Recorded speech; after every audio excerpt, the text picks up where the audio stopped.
How can you judge a trial in which you have already stated an opinion or have an opinion? You'd be thrown off a jury in any court in America, right? This is not a criminal trial, but this is something that the Founding Fathers decided to put in a body that was susceptible to the whims of politics. Also, it's not like a jury box in the sense that people will call us and lobby us. You don't have jurors called and lobbied and things like that. I mean, it's quite different than a jury.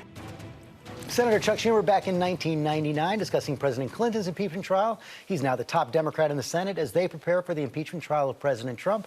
Welcome to This Week, Senator Schumer. Glad to be here, George. I do want to talk about that for first Iran. You heard Secretary Pompeo say America and the world is safer today. Do you agree? No, I really worry that the actions the president took will get us into what he calls another endless war in the Middle East. He promised we wouldn't have that, and I think we're closer to that now because of his actions. Look, there are so many questions that are unanswered that have to be answered, among them at the top of the list. What do we know Iran has in its range of retaliations, and how are we going to prepare for them? And let's face it, this president has made a mess of foreign policy. North Korea, they're much stronger than they were when he started. In Syria, he messed up. Every encounter he has with Putin, he loses.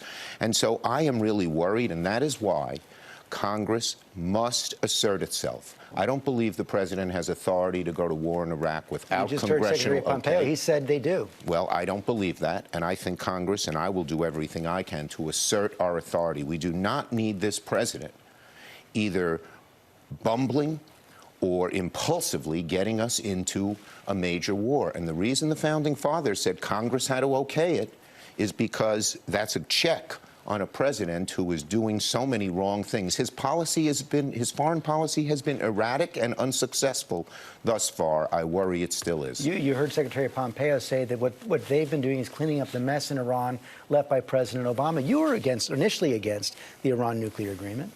Yeah, but the bottom line is very simple here. President Bush, hardly a dove. President Obama had the opportunity to take out Soleimani. They didn't. We don't know the reasons that it had to be done now. They don't seem very clear. The document they sent us last night is very unsatisfying as to that, even though I can't talk about it because the whole thing is classified. Which is unusual. And very. Whatever they're doing is unusual here. There was no consultation.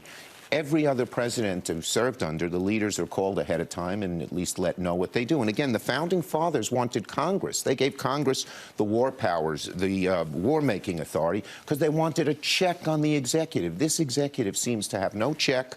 And again, he's been erratic and unsuccessful in almost every previous foreign policy endeavor. This one is the most dangerous of all. We need Congress to be a check on this president. You mentioned no consultation. I showed Secretary Pompeo that retweet from President Trump suggesting that you weren't consulted for the same reason the Iranians weren't. You know, this is the kind of foolishness that the president engages in a very serious situation.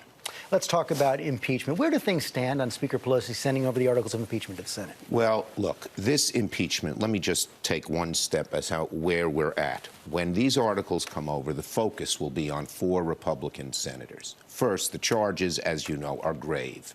For the president to withhold aid so that a foreign power can interfere in our elections and benefit him is one of the things the Founding Fathers were most worried about when they wrote the Constitution.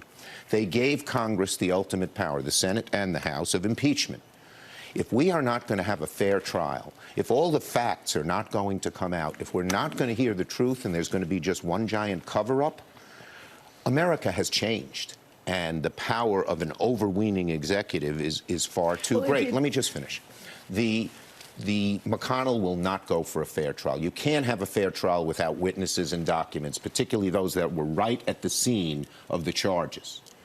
But 4 Republican senators can join us. We have the ability to require votes on the 4 witnesses we've asked for, whether there's agreement or not. We have the ability to ask for the documents.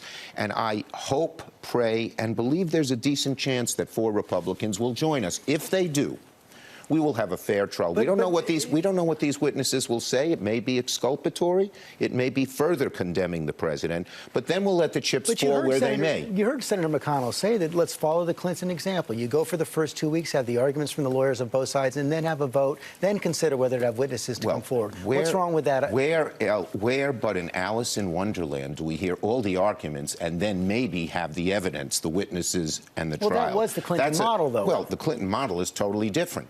2 reasons. One, they had all been heard from already. Every one of those witnesses had been heard from before. These are 4 witnesses who are eyewitness to the main charge against the president, that he withheld the aid for political benefit to himself. Mick Mulvaney, Secretary Pompeo, John Bolton, and his deputy. It's not Secretary Pompeo. It's Blair, and it's Duffy. Look what, and in the last 2 weeks, look what's come out. Duffy has said we got to hush up why he. This is an email. Yeah. We got to hush up why the president came out, and then he said this directly came from the president. Shouldn't that man testify? 64% of Republicans agree. So I am hopeful that our Republican colleagues will come forward. And I'll add one thing. If they vote for witnesses, if 4 of them join us to get witnesses and documents, it doesn't mean they're going to vote to convict the president. It means we'll hear all the evidence. It may, as I said, be exculpatory. It may be further condemning the president. And then the chips will fall where they may. I'll tell you this. If the president is acquitted through a sham trial, through a mock trial, where there are no witnesses, where everything is covered up, that will not stand him well with the American people, and it will not stand the Republicans with the American people. You've criticized Senator McConnell for working hand in glove with the White House. Here was his response on the Senate floor.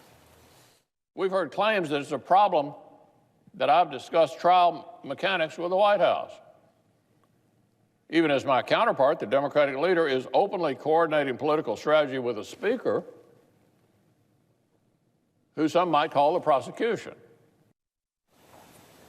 Does he have a point? No, there's always consultation. People can discuss things. He said he's taking his orders from the White House. We Senate Democrats are not taking our orders from anybody.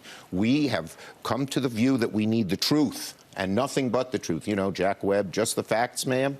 Dragnet, you know, you may remember that, even though you're younger than me. But that's all we want. Now, is there consultation? Yes. I've never heard a Senate leader say, I'm taking my orders from the White House, I'm taking my cue, what they want. And the White House is engaged in a massive cover-up. Americans are asking, what are they afraid of? What are they afraid of? Do you want the articles of impeachment in the Senate this week? Look, I think that Speaker Pelosi has done a very good job here. She has said that she will send the articles of impeachment when she believes she will maximize sending them to get the fairest trial possible. If she had sent them right away, McConnell could have well just voted for dismissal the day before or after Christmas. Now, in the last 2 weeks, where we haven't had the articles, lots of new evidence that bolsters our case for witnesses and documents has come out. That New York Times article, which showed who was involved in the decision, actually named the very 4 people that we had requested as witnesses. So the bottom line is very simple. We need the truth, not a cover-up, not a sham, not to have some nationally televised mock trial where there's no evidence. Senator Schumer, thanks for your time this morning. Great to be here. Hi, everyone. George Stephanopoulos here. Thanks for checking out the ABC News YouTube channel. If you'd like to get more videos, show highlights, and watch live event coverage, click on the right over here to subscribe to our channel. And don't forget to download the ABC News app for breaking news alerts. Thanks for watching.